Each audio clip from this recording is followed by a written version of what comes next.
Guys, welcome back au Gloss Babe Podcast. C'est déjà notre 3e épisode. Donc, comme j'ai mentionné dans la dernière, on va poster un nouvel épisode à tous les dimanches. Donc, si jamais vous voulez écouter notre podcast, vous pouvez vous attendre à un nouveau sujet ou topic sur le podcast, sur Spotify, mais aussi sur YouTube, Gloss Babe Club. Aujourd'hui, on va parler de Refreshy qui passe à l'œil du dragon parce que cette semaine, mercredi, on a diffusé l'épisode où je pitchais Refreshy à l'œil du dragon sur Radio-Canada. Donc, si vous voulez voir cet épisode-là, si vous l'avez manqué en live, vous pouvez vous rendre sur le site de Radio-Canada. C'est la 2e épisode de la saison la plus récente pour écouter notre capsule. Dans le fond, on était les derniers de l'épisode.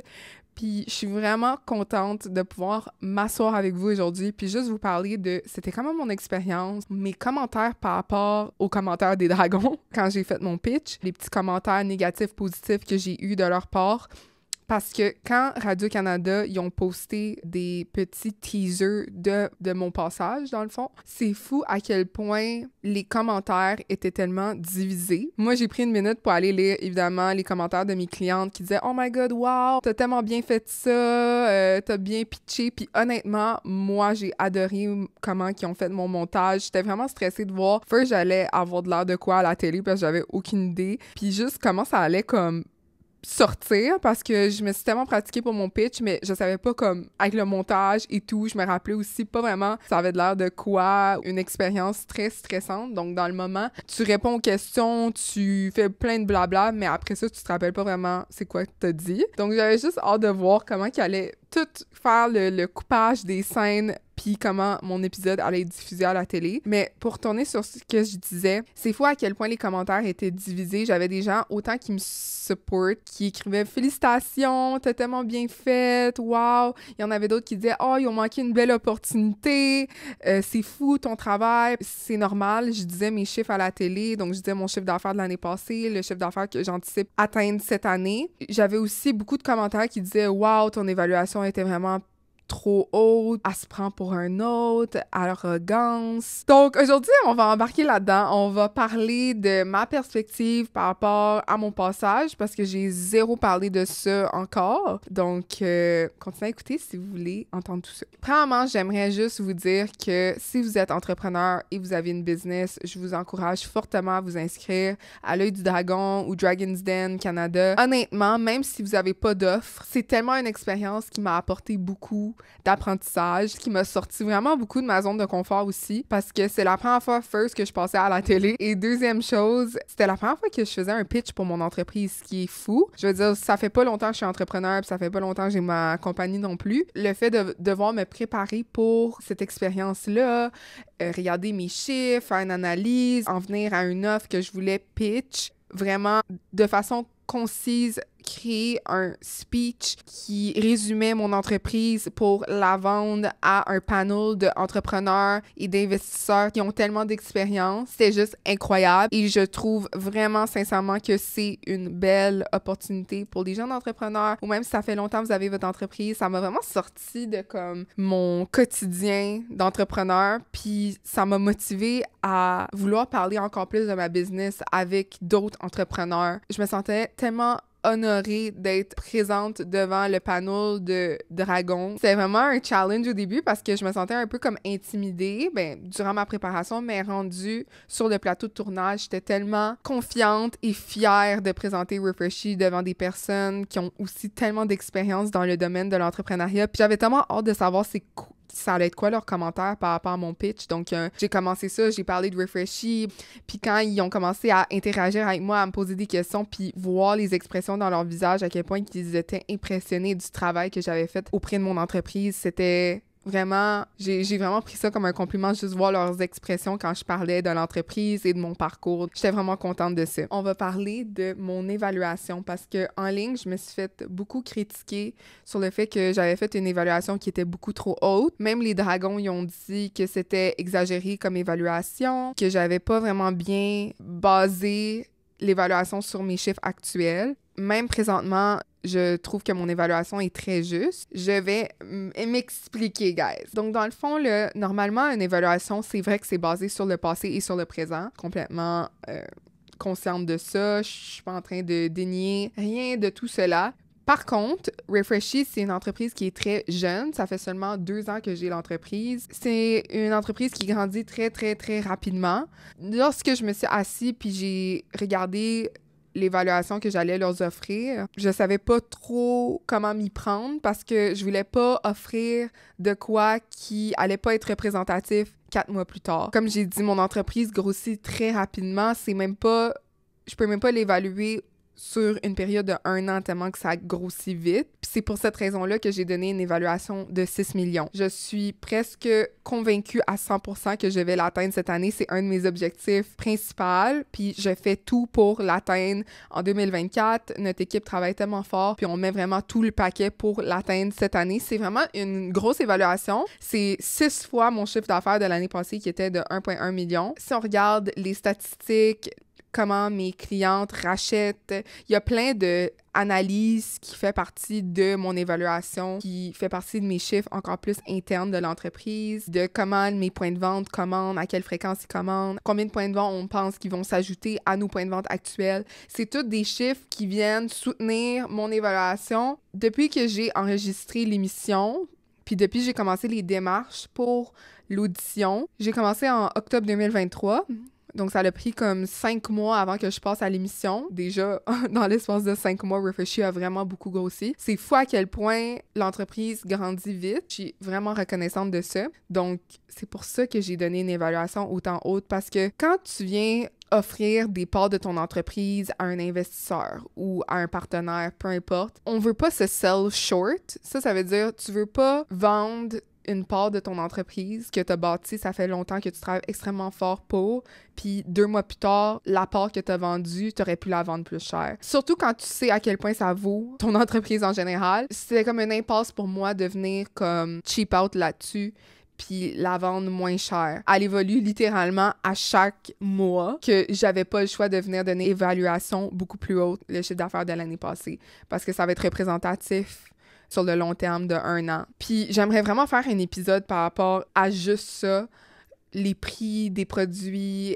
quand tu as une entreprise, comment savoir combien le vendre sur le marché, comment te positionner, puis comment pas te vendre moins cher de ce que tu vaux vraiment, parce qu'il va toujours avoir des personnes qui vont dire « Ah, c'est trop cher » ou « Ah, je trouve que c'est exagéré » ou « Ah, comme je pourrais acheter le même produit que toi à genre 5$ à l'épicerie ou à la pharmacie ». Puis tu vas toujours avoir des commentaires comme ça, puis c'est totalement correct si ces personnes-là, ils n'ont pas les moyens d'acheter ton produit ou peu importe, mais tu peux pas te baser là-dessus principalement pour venir mettre un prix à ton service, à ton produit de ton entreprise. Il faut vraiment que tu fais une recherche de marché puis voir comment toi tu te positionnes sur le marché. Tu sais, Louis Vuitton, c'est des sacoches à genre 4 000, 5 000 $. C'est sûr que c'est cher puis c'est juste un sac à main, mais est-ce qu'ils se basent sur c'est juste un sac à main pour évaluer le prix de leur sac? Non. L'identité de la brand, c'est la réputation. Eux, ils ont une vision, c'est du design luxueux. C'est des designs que tu peux pas trouver partout sur le marché. Mais ça peut être juste un épisode on its own. J'aimerais vraiment parler de ça aussi parce que je me fais aussi beaucoup questionner sur les prix des produits et des quantités de Refreshy. Donc, j'aimerais vraiment ça en discuter davantage. Je peux développer plus sur le sujet. Donc, mon évaluation de 6 millions était totalement juste. Et comme j'ai dit, depuis que j'ai tourné l'épisode en début février, donc juste 2 mois plus tard, c'est fou à quel point, avec le chiffre d'affaires qu'on a présentement dans le Q1, c'est comme la première section de l'année. L'année est divisée en 4 sections, donc Q1, Q2, Q3, Q4. Puis avec les chiffres qu'on a présentement, honnêtement, je crois qu'on va peut-être même surpasser notre but annuel, ce qui est crazy, puis tellement comme aïe, c'est fou. Je suis vraiment contente. Je me dis, tous les efforts que moi et mon équipe ont fait portent fruit. Donc, on est vraiment reconnaissant et vraiment content. Après que j'ai passé à l'émission, puis Radio-Canada, ils ont posté les petites capsules de mon épisode. Il y a beaucoup de gens qui ont critiqué. C'était vraiment comme blanc et noir. Donc, il y avait des gens autant qui supportaient Refreshy, puis il y en avait d'autres qui étaient complètement en désaccord avec des choses que j'ai dit. Puis ça m'a juste fait réaliser que il faut que tu sais, toi, c'est quoi ton potentiel. Tu sais la valeur de ton entreprise. Tu sais qui tu es en tant qu'entrepreneur et ton identité et tes valeurs. Puis peu importe ce que les gens vont dire, parce que ça m'a encore plus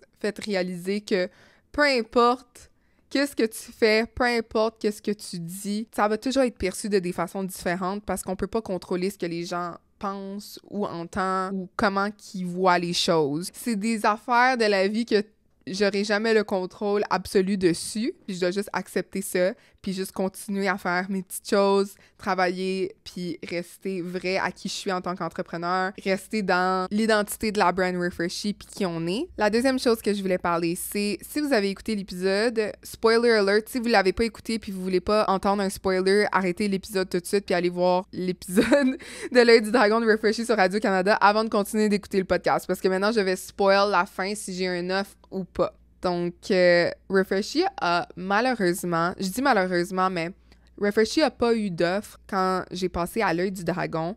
Et je suis totalement en paix avec l'idée que les investisseurs ne voulaient pas me donner une offre. J'avais demandé 5% pour 300 000 $ de mon entreprise. Il y a 2 des dragons qui se sont comme dissous super rapidement, le 3e aussi. Il y en a 2 qui étaient un peu comme en suspens, qui hésitaient à investir. Donc, juste le fait qu'ils hésitaient, c'est parce qu'ils voyaient beaucoup de potentiel dans ma compagnie. Puis juste ça me rendait super heureuse. Mais finalement, les 2 derniers ont décidé de juste se dissoudre et de pas embarquer dans le projet.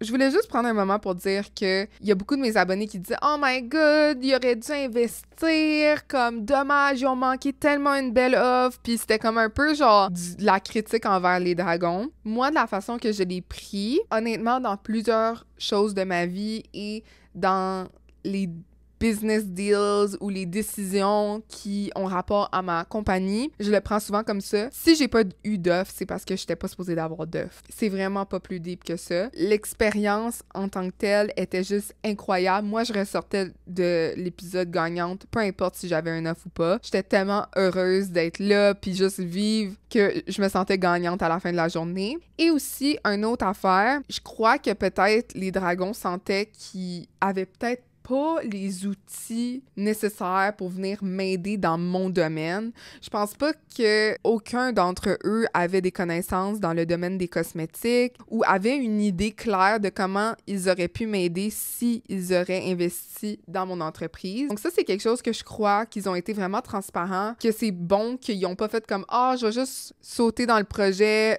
5%, le prendre, puis investir, puis pas vraiment avoir un rôle pour m'aider à grandir davantage. C'est vraiment fun d'avoir un deal, mais en même temps, est-ce que ces personnes-là vont vraiment t'apporter le petit plus que tu as besoin pour aller atteindre d'autres objectifs ou est-ce qu'ils vont t'aider à te propulser encore plus dans le futur? On veut pas avoir quelqu'un qui se joint à toi en tant que partenaire puis qui se sent inutile parce que c'est plate pour, exemple, moi, mais c'est aussi plate pour eux parce qu'ils sentent pas comme s'ils valorisent Refreshy dans aucune façon intéressante ou bénéfique. Je trouvais aussi que c'était une belle exemple parce qu'il y a beaucoup de gens qui regardaient l'émission puis qui étaient déçus que j'avais pas eu d'offre, mais ça montre juste que ça veut pas dire qu'une entreprise passe à l'émission puis ils n'ont pas d'offre, que c'est nécessairement une mauvaise entreprise ou c'est pas un bon deal. C'est vraiment juste pas le bon fit avec les entrepreneurs qui sont dragons et aussi l'entreprise. Puis ça apporte tellement une belle visibilité passer à cette émission-là. Il y a plein de gens qui ont découvert Refreshy depuis notre passage à l'œil du dragon, puis ça, c'est vraiment cool. Qu'on a atteint tellement de nouvelles clientes et ça nous a apporté beaucoup de visibilité. Quand j'ai passé à l'émission, je pense que quand on était en train de passer à la télé, il y a eu plus de 2000 personnes sur le site web qui regardaient les produits puis qui magasinaient sur le site. Donc ça, c'était juste incroyable. Puis j'ai filmé parce que je capotais. J'étais comme « Oh my God, il y a tellement de monde sur le site. » Il y avait tellement de trafic, puis les gens magasinaient, puis ils achetaient. Puis ça m'a juste rendue tellement heureuse de voir qu'il y a tellement de nouvelles personnes qui ont découvert Refreshy cette soirée-là. Puis honnêtement, depuis qu'on a passé à l'émission, à tous les jours, on a des commandes de nouvelles clientes. Donc l'effet du dragon poursuit cette semaine et peut-être dans les prochaines semaines à venir, mais on peut toujours retirer une expérience positive de peu importe ce qu'on vit dans la vie, puis il faut pas focusser juste sur le non. Il y a tellement plus à ça. Il y a tellement de choses que j'ai appris en passant à l'émission. J'ai vécu des émotions incroyables en tant qu'entrepreneur. Je crois que j'ai jamais été autant stressée de faire de quoi pour Refreshy ou pour mon entreprise cette journée-là. Exemple, si je suis dans une autre position similaire dans le futur où je dois faire un panel puis parler devant des centaines de personnes par rapport à mon entreprise, au moins je vais avoir une expérience, ça va faire partie de mon bagage de parler devant des personnes. Peut-être je vais être moins stressée, peut-être je vais parler plus de façon confiante contente de ma brand parce que c'est pas la première fois que je fais ça. Là, je veux parler du petit commentaire de la fin. Lorsque j'ai passé à l'émission, il m'a dit un conseil que j'ai pris vraiment, vraiment bien. Puis c'était même pas visé nécessairement à moi. Il disait pas que j'étais arrogante. Dans le fond, les jeunes entrepreneurs qui ont des compagnies qui grandissent super rapidement, parfois, ils se laissent enfler la tête, ils voient plus clair, ils sont plus reconnaissants, ils laissent l'argent monter à leur tête, puis ils se prennent pour d'autres et tout ça. Puis je l'ai même moi-même vu avec des jeunes entrepreneurs que j'ai déjà côtoyés. Ça, c'est une des choses qui me turn off le plus par rapport à quelqu'un. C'est vraiment de quoi qui me repulse. J'ai déjà côtoyé des jeunes entrepreneurs. J'ai pas voulu pousser une amitié avec ces personnes-là parce que ils se prenaient tellement pour quelqu'un d'autre. Ils étaient tellement arrogants ou arrogantes qu'on dirait le monde tournait juste autour de eux puis personne d'autre existait. À l'émission, il m'a dit « c'est pas nécessairement toi ».